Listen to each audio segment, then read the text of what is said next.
কয়েকবার এসে এসে ফিরে গেছি, অনুমতি হয় নাই। এখন দাবার গুটি পাল্টে গেছে,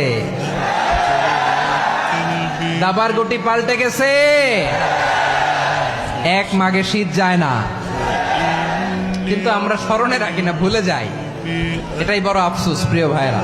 আমি তো ভাবছি পেকুয়ার জেন জি, জেনারেশন জি আমাকে এমন ভাবে রিসিভ করবে, আমার কোনো ব্যাক পেতে হবে না, কষ্ট পেতে হবে না। আমাকে স্মার্টলি তারা স্টেজে রিসিভ করবে, স্মার্টলি তারা সেফ এন্ট্রি সেফ এক্সিট দিবে।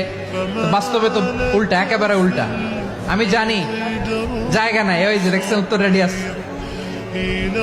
আমি জানি যে ধারণ ক্ষমতার অনেক বেশি লোক হয়ে গেছে, এটা আমি জানি। ভালোবাসা কোনো আইন কানুন দিয়ে মাপা যায় না, এটা আমি জানি। এটা যে ভালোবাসার বহিঃপ্রকাশ, এটাও আমি বুঝি। ভালোবাসাকে আটকায় রাখা যায় না। এটা যে ভালোবাসার অগ্নি স্ফুলিঙ্গ, এটারে কোনো কিছু দিয়ে দামায় রাখা যাবে না, এটা আমি টের পাই। এজন্যই মনকে বুঝতে যেটা ভালোবাসা।